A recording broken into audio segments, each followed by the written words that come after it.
we can almost see the future and where this is going. So from a production standpoint, world building will change everything. It will enable small creators, small storytellers, individuals to make that movie, to make that project that they always wanted to bring to life but simply didn't have the resources to do it. There's no more excuses or waiting for a gatekeeper to say yes and write you a check. And so this is a really exciting time for storytellers. It also means that it's going to be a really noisy time, and figuring out how to actually, I think the secret to success will be telling a great story. We'll be getting back to fundamentals. And that's really, really critical.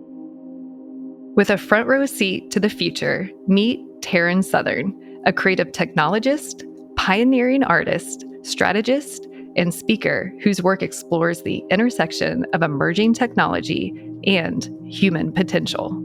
As an early content creator, she uploaded her first video to YouTube in 2007, and it went viral.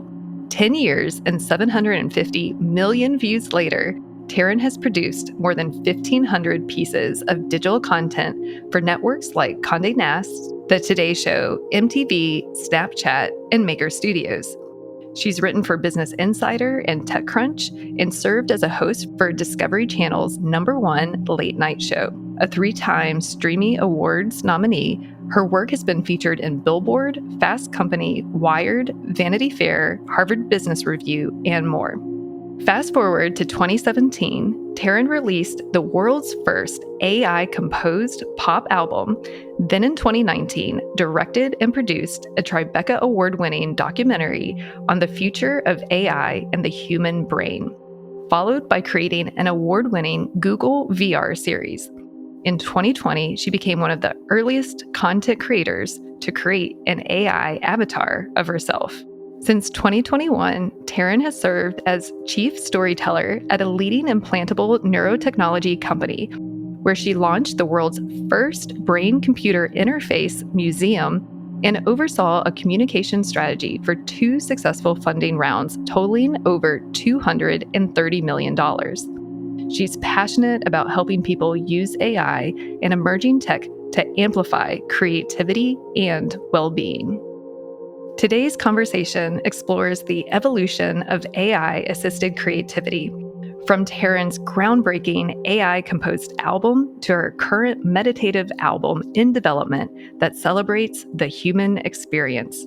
We dive into her work deconstructing storytelling taxonomy and building custom AI tools, while examining how world-building, immersive experiences, and storytelling are transforming through emerging technologies. Taryn also shares her fascinating work with brain-computer interfaces and her vision for how technology might reshape our physical and digital worlds. From questioning our relationship with productivity to contemplating a future with more spaciousness, this episode offers fresh perspectives that challenge conventional thinking. What are Taryn's predictions about the future? And why will she be one of the first in line for a humanoid robot? Listen in to find out. Enjoy. But have you ever thought, what if this is all just a dream? Welcome to Creativity Squared. Discover how creatives are collaborating with artificial intelligence in your inbox, on YouTube, and on your preferred podcast platform. Hi, I'm Helen Todd, your host, and I'm so excited to have you join the weekly conversations I'm having with amazing pioneers in the space. The intention of these conversations is to ignite our collective imagination at the intersection of AI and creativity to envision a world where artists thrive. Just a dream.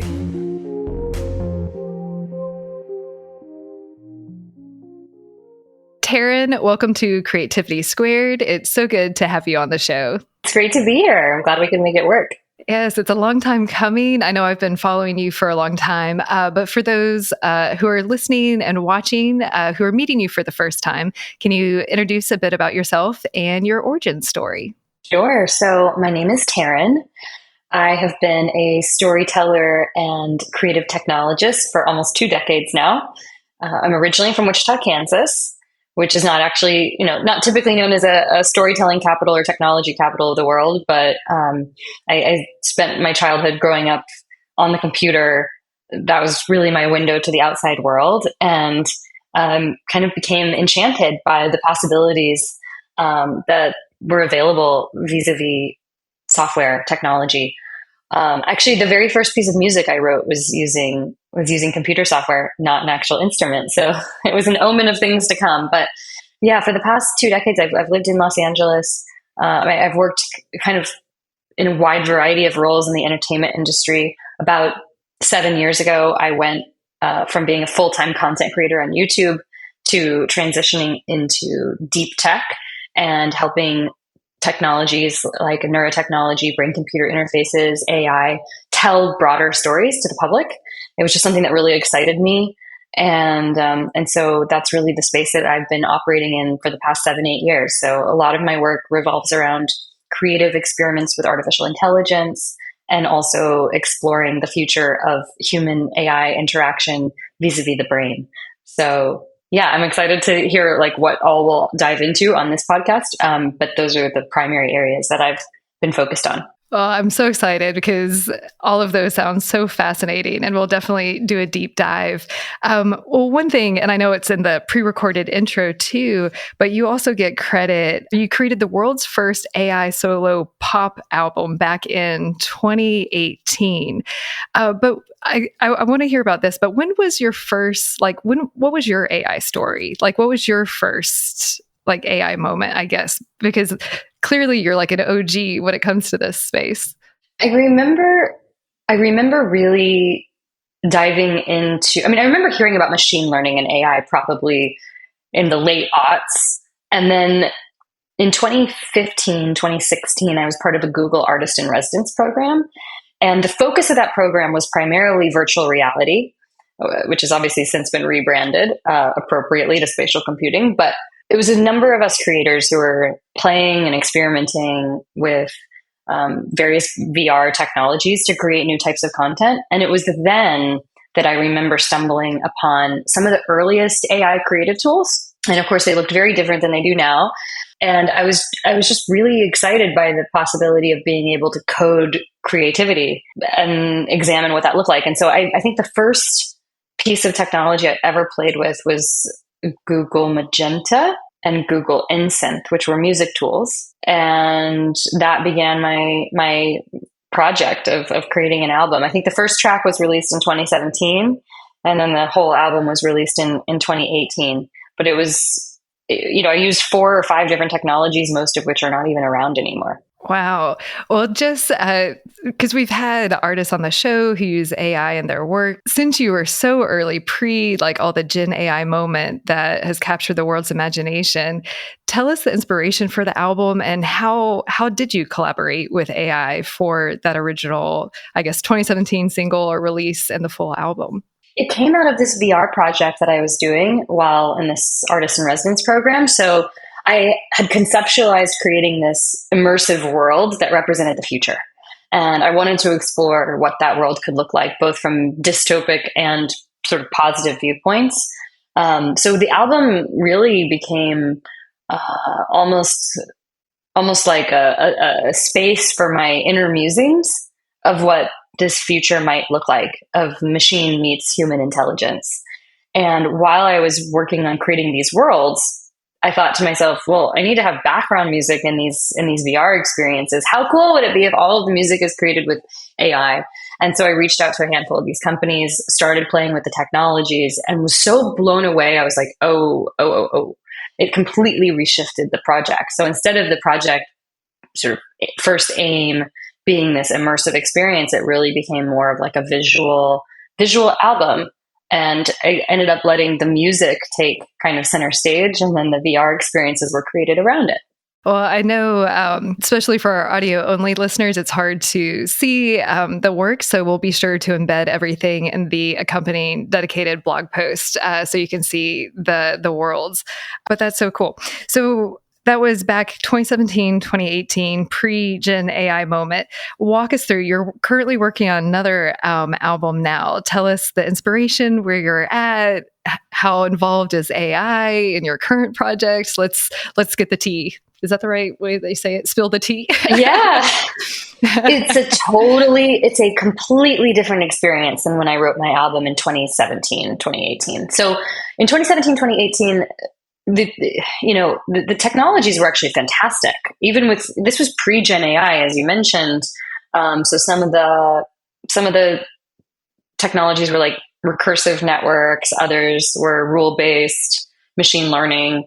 But I was really just figuring out how to kind of break the music tools and like push them to their limits, download a lot of stems. I was doing a lot of editorial work. There was still a lot of human input needed to actually sort of make the music sound palatable, so to speak. Whereas now, I mean, it's mind blowing how far the tools have come. The tools are very different now. They have different capabilities. I've also found that there's some interesting limitations in the fact that you're sort of handed a fantastic song on the first go. You're like, well, I mean, what is my role as a creative in this if I don't get to have some sort of fine-tuned control? So I've been trying to figure out ways to create something that really speaks deeply to me and takes advantage of the best that these new AI music tools have to offer, which in my mind is just like incredible production capabilities.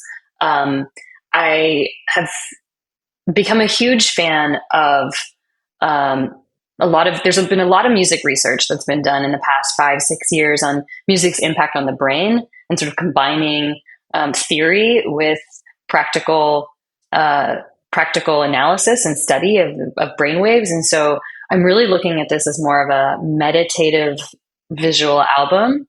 And similar to how I built out worlds in 2017, 2018 in VR, I'm also building out worlds for these tracks, except I'm using, of course, GenAI to build these incredibly beautiful immersive worlds. But I really want to take people on a journey of at least kind of my human experience and all of the colors and textures of existence and what that's like to experience pure joy and also despair, and also like insert human adjective.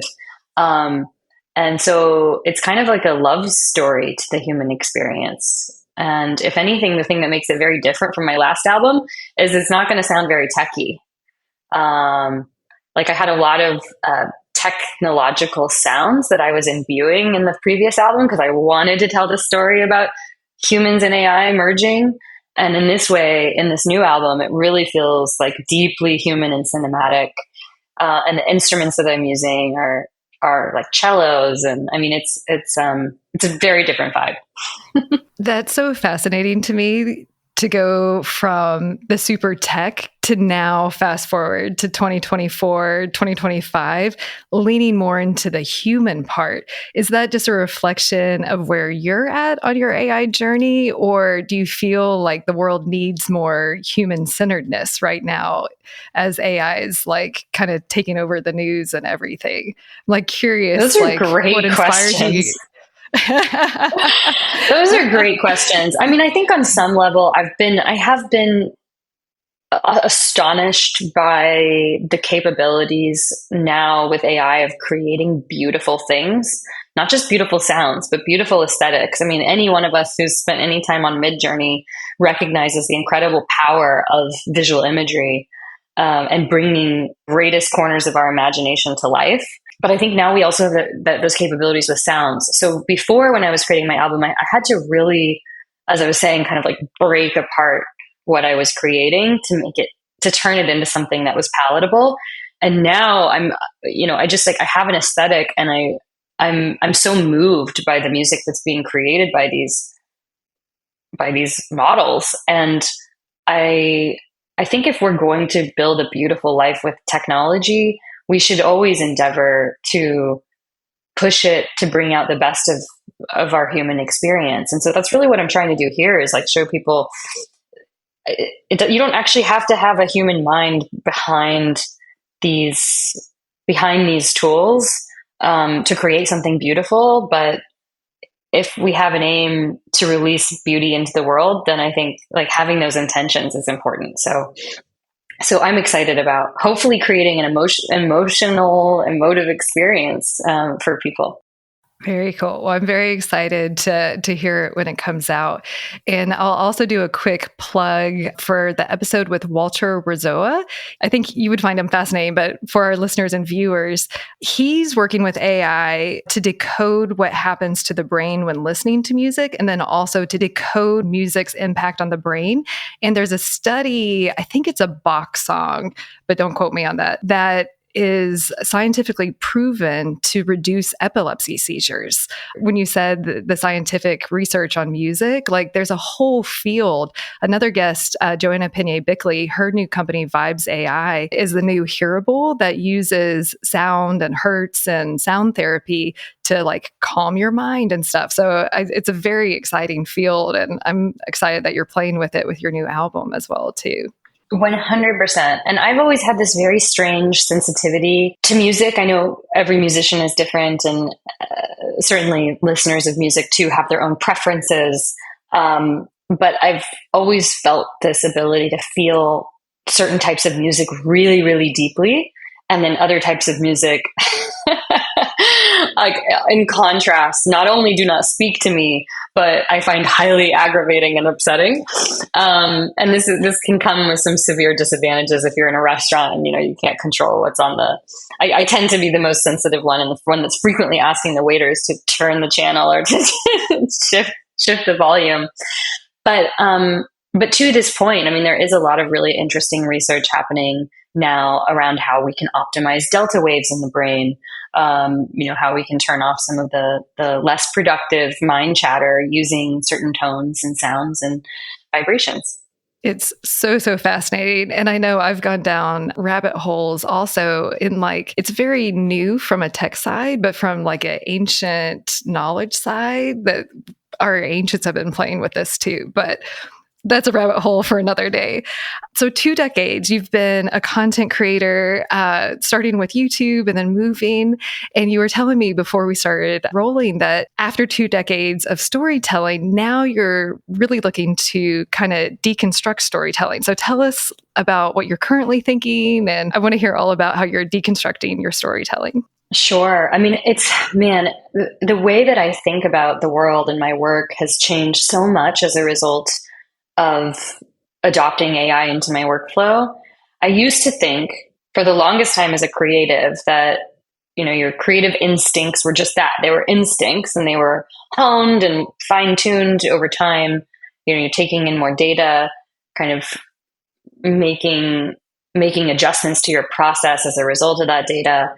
But I don't know that I really understood storytelling as a process. I didn't have a formula. I just kind of I used these instincts to drive my decision making about how to tell a story. Now, I mean, the opposite is true. I have taken years and years of the storytelling experience, and I have tried to map it into spreadsheets, into various ways of organizing these ideas as a sort of storytelling taxonomy.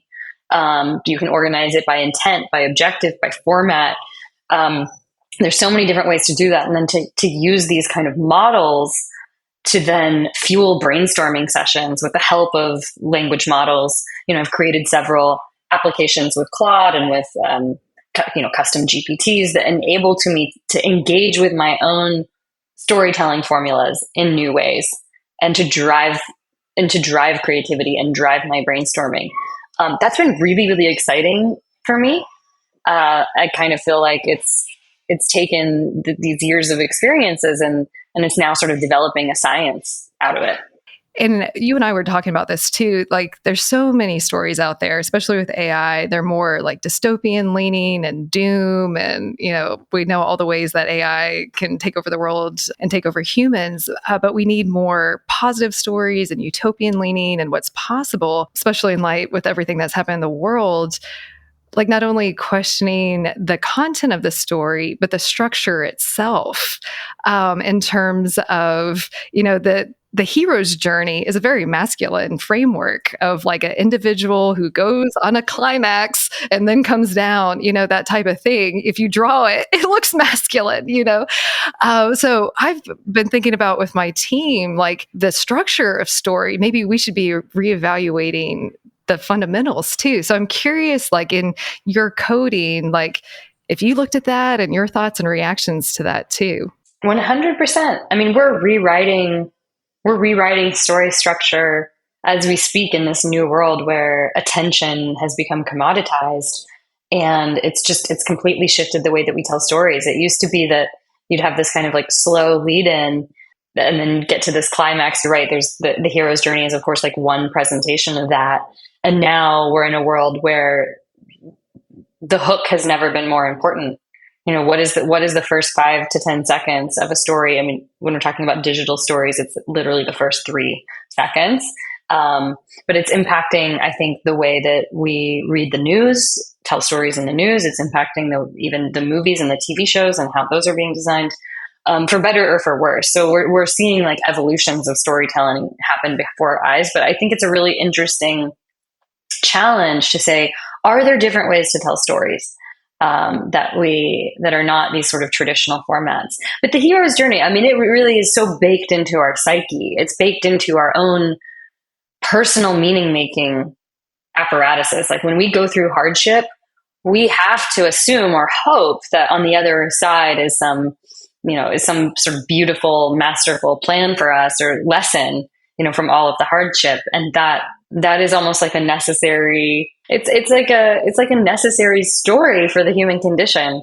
And so I don't see the hero's journey being disrupted anytime soon, or at least going away. But I think, to your point, it's really interesting to explore other formats. And I have been doing that through this, like I said, this sort of taxonomy creation. With that exploration, is that all internal? You mentioned building your own custom AI where you're starting to play with your own stories. Is that something that other people can play with or can work with you and consult on? Or if someone's curious, like, I want to explore story taxonomy, where would you point them to? Yeah, so I built my own that was designed primarily for telling short form video stories. And through my own lens and through my own sort of curiosities, and I have my own knowledge base that I uploaded. But yeah, I've thought about releasing some kind of version of this where people could sort of take this and upload their own knowledge base and have their own custom version of a story of an expert storyteller working on their team. And it's possible that maybe I'll do that. I haven't had time to pressure test it outside of my own uses. And then I've done some with the company that I work with, in implantable neurotechnology with this as well. But I think it needs some pressure testing. I'm not sure how it would hold up with certain like different industries in particular, ones that may require more scientific rigor, and wanting to make sure that the LLMs aren't hallucinating information if you're trying to actually tell a story that's based in reality and truth. So there are some things I need to do, but maybe that's my next project, is to get this in a state where it can be released. I'm definitely connecting you with Katie at Narratize because she has like a PhD in the narrative science of storytelling. I feel like you guys will have a lot to talk about. We will geek out. That's great. I've been thinking a lot about different types of storytelling too. I always have my own creative projects and a mini series, which actually was the beginning of my ChatGPT moment and GenAI moment. But it's almost like expanding from the linear to how many different tools can you tell the story? And I'm probably not expressing this well, but you've mentioned so many times world building as part of how you describe your album and your different songs and tracks. How do you think about story and world building where we're at right now and where we could be going? Because it's like we're all building worlds, are going to be able to build worlds very soon with AI. So how are you thinking about that right now in this moment in time? Oh my gosh. I mean, you can think about it from a couple of different angles. There's the sort of pragmatic production angle, which is just we are getting to a point where we can build CGI realistic worlds very quickly, very cheaply. You can place a camera in that world and then adjust it any which way you want. You can put AI actors into the world where you get to control their performance and every sort of minutia of the process. So from just like I guess from a director perspective, this is the renaissance. Like this is the moment where you have every possible tool at your disposal to bring your vision to life in an epic way. And obviously there are some like we're not quite there yet. Like right now, I'm part of a community of kind of AI filmmakers, AI creators, and we get together and we host these monthly sessions where we like use the tools and figure out like how we can push them to the limits and how we can integrate the tools to have a workflow. And I'm sure that 12 months from now, we'll all be sitting around some kind of custom tool that does everything for us, where we're not kind of running into the same speed bumps. But we can almost see the future and where this is going. So from a production standpoint, world building will change everything. It will enable small creators, small storytellers, individuals to make that movie, to make that project that they always wanted to bring to life but simply didn't have the resources to do it. There's no more excuses or waiting for a gatekeeper to say yes and write you a check. And so this is a really exciting time for storytellers. It also means that it's going to be a really noisy time, and figuring out how to actually, I think the secret to success will be telling a great story. We'll be getting back to fundamentals. And that's really, really critical. I think the other thing about world building that's interesting is just this idea of not having linear stories, this idea that someone might be able to insert themselves in a story and choose their own adventure. And, it's almost like a version of Westworld where you're like wandering around this whole world that's someone's creation and getting to experience, all kinds of elements of that life and world. And it's sort of funny because we could just look at our own human lives that way, but we don't. Like if we are part of sort of a masterful, some sort of masterful world building experience, like most people are not wandering around being like, let me just like poke at some things and see what levers I can pull in this world and what kind of crazy rabbit holes I go down. I think the risks feel too high for that. So we're more interested in doing that in these virtual worlds, but that's fine. I have so many thoughts and reactions to that. Please, all of them. One thing that I mentioned before we started recording that this kind of speaks to a little bit of, how AI is kind of having us reflect us back to us, but also like make us contemplate what it means to be human. And one of the things about the human experience is our physical embodied experience. And one thing I've been thinking a lot about is, our imagination, like how we spend time in the world or where we exist. Like we spend time thinking and in our mind. And I encourage everyone listening to spend more time thinking and just in your mind in a quiet space. We exist in the reality, in the physical time, space reality. And this new thing called digital, which is relatively new. Like I did my presentation, I think 40 years ago when I was born, there were only 1,000 computers that were connected together. And now you've got over 5.4 billion people logging onto the internet. Like in context of the 80-some thousand years that humans have been on, this is like the internet and this digital space is so, so new. And yet, while pixels are kind of time and space, it actually mirrors more of our imagination and the infinite possibilities of what you can do. And kind of how you were saying, like, I think, a comment I like to noodle on it of like, are we in a simulation? And the more you learn, it's like, maybe we are in a simulation. But that distinction, I think it's really important of we can do so much in digital, but what does that mean for our embodied human experience? And I don't think we've really grappled with the digital being more like imagination. I feel like it's mostly referred to as an extension of our offline selves. But I'm curious your thoughts and reactions because I'm still kind of marinating and fleshing this concept out too. It's interesting. I mean, if I think about social media, we've certainly recreated it in our image, just in the sense that we all have an avatar. We all have some sense of what we want to present to the outside world as a representation of us, even if that isn't actually a real representation. So is that a reflection of our imagination, or is that a reflection of an extension of our reality? I think it's a little bit of both. But I would hope that if our digital universes were simply an extension of our imagination, that we would be a bit more creative and like a bit more, I don't know, like, I mean, I don't know about you, but I often feel a little bit bummed about like where a lot of the human capital and energy has been going into digital spaces over the past 10, 15, 20 years. Like, we have a lot of people optimizing for ads. That's a lot of really smart people optimizing for attention in ads. And I don't want to sound like overly critical of that space. It is what it is. These are just like underlying incentive structures. And until we change those, like that's the reality. But man, like if it was actually an extension of our imaginations and not just an extension of our capitalistic system, like it would probably look very different.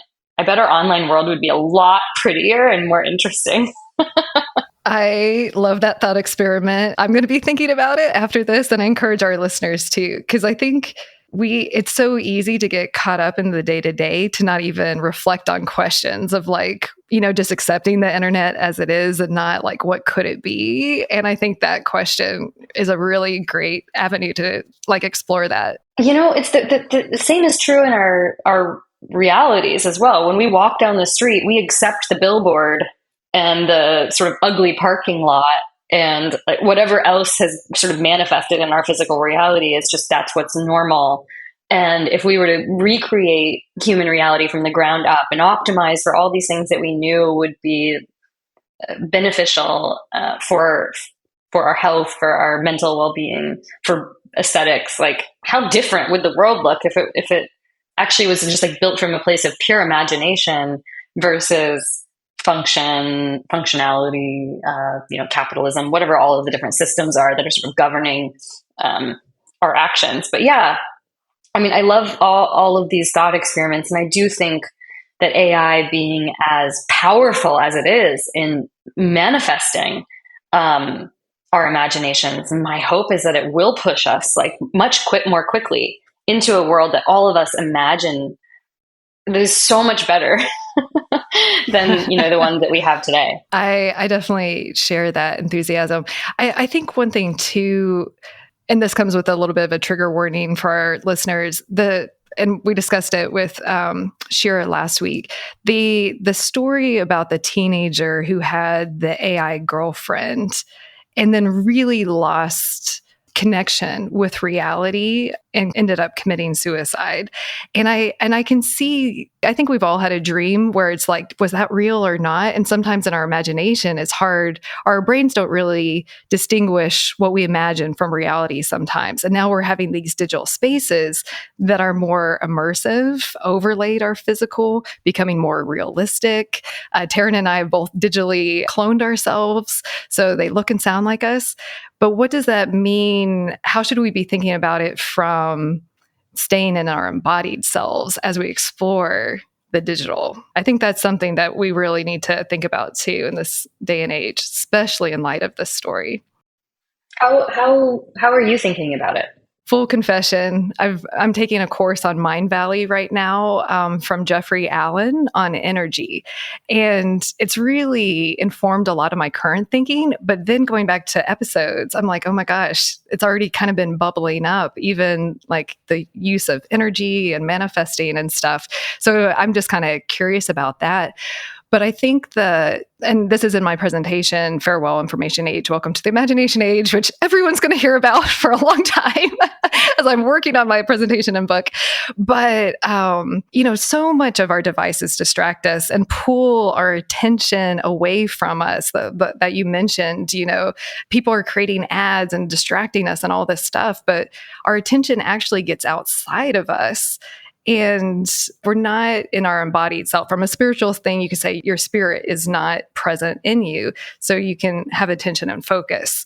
So like when I think about the embodied human experience, it's like being grounded and having your awareness inside of you and full control of your awareness and not being distracted and pulled out of that. And that as we get more immersed in these digital, and I can really, really understand how you can lose track with reality, and then throw on, all the psychedelics and other things that are happening on top of the digital. You could get really disconnected really quick. And especially with our young people their brains are still more malleable than ours, that disconnection. So I've been thinking much more from an energetic, my own energy, what drains me, and how I can stay grounded and embodied in my body and control my awareness and attention as much as possible. But this is a very new thing that I've really been exploring of recent. So yeah. Very beautifully said. I couldn't agree more. I also think we have a crisis of embodiment, to your point.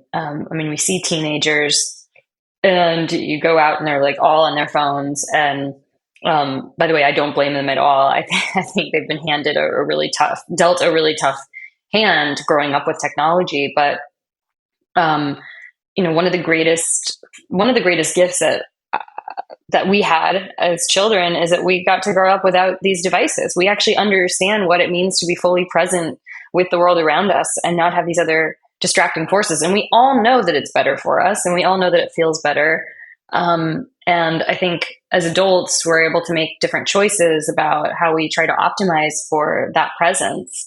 But it's hard. It's really, really challenging. And I'm curious, kind of like you are, how technology is going to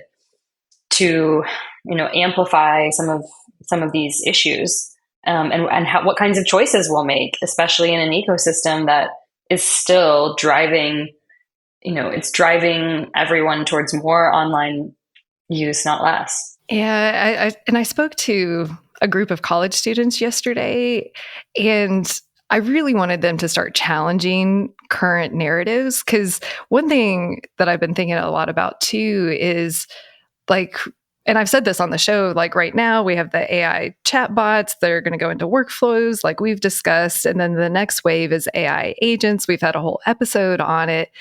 But do we really want agents in the way that the tech leaders describe them? The same ones who have gotten us addicted to our cell phones that we can't put them away, and they want a technology that never leaves our side, that we're even more codependent on, even more intimate.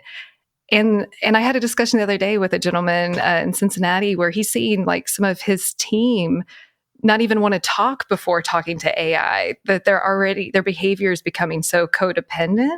So it's yes, AI can amplify the best of human potential, but how does that look? I don't think having the people who got us addicted to social media without any regulation or recourse, let's get them even more embedded into our lives. Let's give them more power.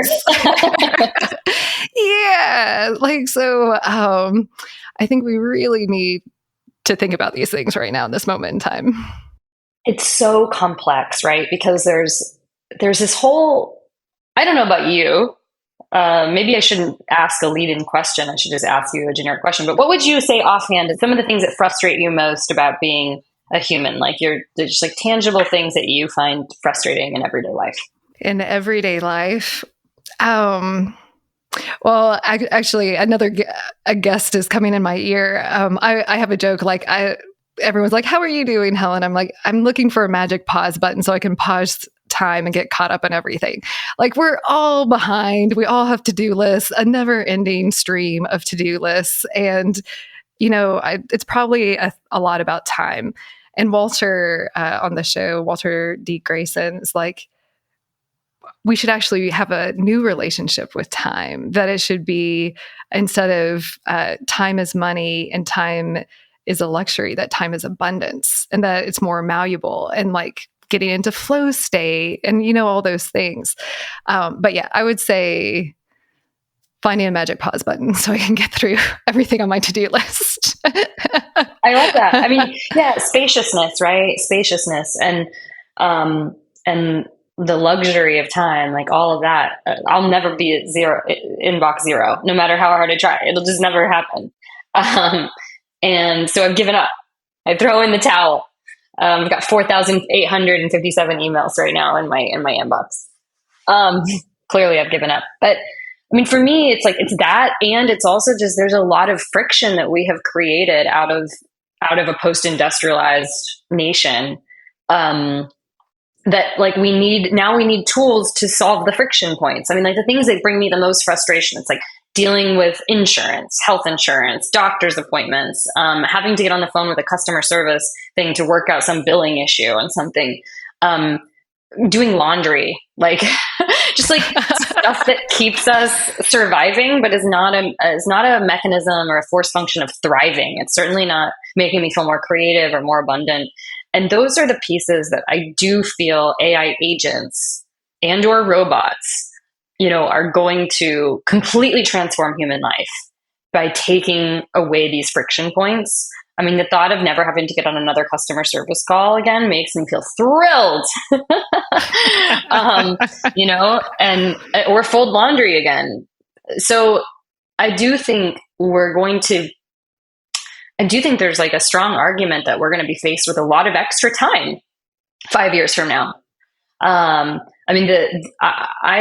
am willing to bet, and I can't remember what some of the other predictions have been from other tech leaders, but I'm willing to bet that most people will have an autonomous robot assistant in their home in 5 years. I think it'll be that fast. I know for myself, if I have the option of spending $20,000 or $30,000 on a car versus like having an assistant that's like keeping my space clean and cooking healthy food for me, and it's not even a question in my mind, I'm going to have the robot assistant, because I know that the rest of my life is going to feel so much more abundant as a result of that and getting that time back. So it's kind of like, it's both and. It's like, yes, on one hand, these AI agents and whatever else we might call them are going to be doing things that we can't even conceive of, and how much of that, what kinds of new problems is that going to create for us? And I think that we might end up with a lot more spaciousness. And by the way, some people are going to be very uncomfortable with that. I think there's going to be a lot of people that are going to be really uncomfortable with that spaciousness and having to create new meaning-making games. Because if you don't have to get the next 5 things on your to-do list crossed off because the robot's already taking care of them, like, how do you spend that time? Everyone should be really reflecting, but not even like, how do you want to spend your time? I think it kind of goes back to your first question, because we get so bogged down with the admin that it takes to exist in our current society, that and all of these devices keep us in a stress state, where when you're in a stress state, it's like evolutionary, it's like a tiger's chasing you, but it's like just a ding on your phone and another text message you have to respond to that stresses you. Like, this is not normal to have this amount of stress.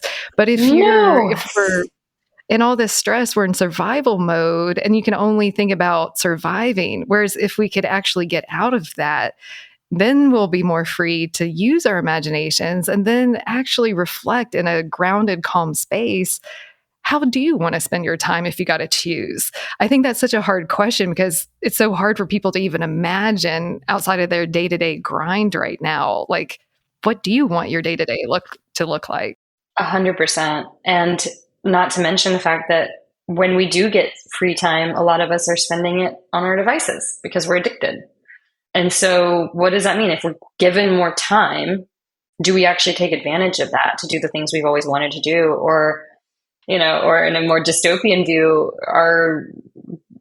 do we lack control over that because of, the hold that these things have on us? So it's tough to say. I don't know. I'm hopeful that, I'm hopeful it's not the latter, but yeah, I mean, if we all end up with 3 hours more a day to do what we love, is TikTok still going to win out? It's an interesting question. We're going to need a lot of people, kind of evangelizing ways of being and thinking through these big shifts. Well, this show will be exploring them. So Good. I'm so happy. and have conversations like this. Okay, so you mentioned, I love that you mentioned a prediction about the humanoid robots. You're going to be first in line to get one. I will. Hopefully it doesn't kill me in my sleep.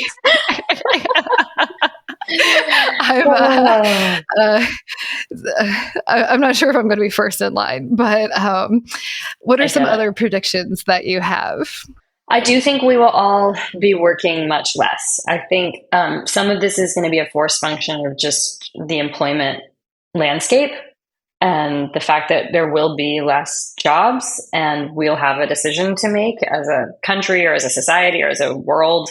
Do we actually care to continue this 9 to 5 work day, 5 days a week, and have less people employed versus, moving everyone to, let's say, a 3 or 4 day work week or part-time to keep more of our society employed? Because we know, like, an unemployed society is not a happy society. We also know that the amount of kind of work that's been ingrained in our consciousness hasn't been healthy for us. There's some great studies coming out of Europe that the 4 day work week is optimal, both in terms of productivity and well-being, which is really exciting. So I'm hoping that those studies will kind of help lead the charge on companies shifting into that. And I think this will be fairly near term. I think we can all expect that the 5 day, 8 to 12 hour workday is kind of like, it's going to be toast in the next 3 to 5 years. So that's a prediction I have. What about on the brain front? Because we probably won't have a ton of time on this interview, but because we haven't talked about BCI and the neurotech side of things much on the show, but you've done so much in that space. So I'd love to hear, well, one, what you're excited about right now, but also maybe some predictions on the neurotech side. So I work at an implantable neurotechnology company that builds brain-computer interfaces for people with paralysis, ALS, and other neurological disorders. They've really been at the cutting edge for the past 2 decades in this work, in decoding the human brain and decoding motor intention so that you can essentially connect the brain to a digital device. So anything you and I can do with a computer cursor, with a keyboard, these patients can do just by thinking about it. And so it's pretty remarkable seeing them create art, type up essays, play video games, and doing all of that simply with the power of their thoughts and these little implantable chips. It's not a stretch of the imagination to think that in 20 years' time, people who have reduced function or limited function as a result of these diseases or disorders will have these implants, and those implants will be used to help them regain independence, which is really exciting.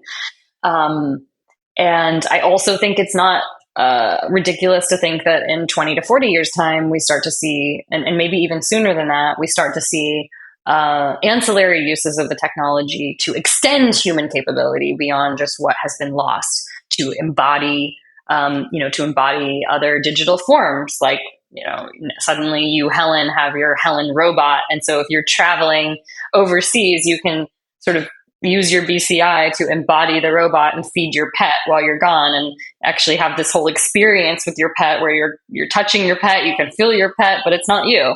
It's just an embodied extension of you.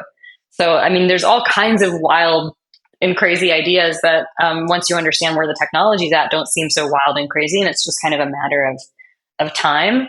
I think in the near future for the general public, we're just understanding so much more about the brain. I mean, it's still like a black box compared to so many other fields of science. There's so much that we have left to learn and understand, but we're understanding more. And I think there's going to be a push toward optimizing our world to improve our internal state. We're seeing that already happen in the longevity space. I mean, longevity was not something that people talked about a decade ago. They just didn't care. And now it's just like everywhere you go, there's new companies and technologies that are launching so that people feel that they have some kind of control over lifespan, over health span. And that's relatively new. And I think that's going to start extending into our mental well-being and our brain. We're going to say, okay, we now have the tools to understand how our external worlds are impacting our brain. We have data to back that up. And so now let's actually start building a better world. And what does that actually look like? I don't know. It could mean that, we're actually creating home environments that are in alignment with principles of neuroaesthetics that we know optimize for well-being, happiness, creativity. And some of these things are just sort of obvious, like, making sure that there's a lot of light coming into our structures. You know, certain things like clutter and design, like all of that will be sort of really, but it'll all be very interesting because I think we'll be looking at things more through the lens of its impact on our human bodies, and this like embodied form that we get to take. I agree. And actually, I think I got this from ChatGPT when I was playing with the imagination age, that it really makes sense for companies to care about well-being. And I'll tie this to the more capitalistic angle for our listeners who need that, that as we're moving more into creative spaces where it's about the power of your idea and imagination, that in order to have more creative and imaginative thoughts, you actually need to have higher well-being, like in terms of calm nerves, to think expansively. So the ability, our well-being tied to our quality of ideas are hand in hand. So for the economic incentive for our well-being, I think as we enter more into more creative spaces, that those two go hand in hand as well. I totally agree. ChatGPT for that insight. That's amazing. I love it. And I agree. Well, I know we're getting close to the end of our interview, but there's so much more to dive into. One question that I ask all of my guests, if you want our viewers and listeners to remember one thing for them to walk away with, what's that one thing that you want them to walk away with from today's conversation or about AI in general? Oh, that's a really hard one. I mean, part of me wants to say something provocative just because that's a good storytelling angle to take here. You can have multiple angles. I love a good provocation. Yeah. I mean, I think similar to I don't remember which scientist it was that discovered that the Earth is not the center of the universe. Maybe you know that. But I think it was Galileo, wasn't it? I think it was Galileo. I'm pretty sure. But I was like, I don't want to say the wrong thing and then sound like an idiot. But I mean, to me, like when I read that, I thought that was such a freeing thought. And that was such a threatening idea for so many people at that time. And still continues to be, a threatening idea that maybe the world was not created for our enjoyment or for us. Maybe we are not the center of the universe. I find it very freeing and beautiful that like, there's something so much bigger happening here, and we're just this like tiny speck of dust on a floating planet. And I think for me, AI, like seeing this other intelligent form, regardless of how you want to relate to it and whether or not you believe it ever has a possibility of being conscious, like just seeing the intelligence come out of it, engaging with it, certainly makes me feel less special as a human. And I'm so okay with that. Like, I think we've built our human systems around this idea that we are special, that we are unique, that we harbor all of these unique talents and skill sets. And that's how we arrange our identities. That's how I suppose we create meaning and purpose in our lives. And I would almost like to empower people to think differently, that maybe it's not about that. Maybe it's not about being special. And it's just about being. And it's just about living and embodying and like having this space where we get to go through like all of the most challenging aspects of life and the most beautiful aspects of life, and we get to decide how we navigate through those things, and maybe doing and proving our specialness just isn't the point anymore. I don't know. I find it beautiful and freeing. So the thing I want for people to walk away with is maybe we're just not that special, and that's okay. So beautifully said. That's going to be added to my little quote bank of references. And we did have Dinesh on the show, and that whole episode was really exploring about how we're really good at existing but not living, and he's a big proponent that so much of the information age has been about doing and productivity and the skills and what you can do, and not so much about being.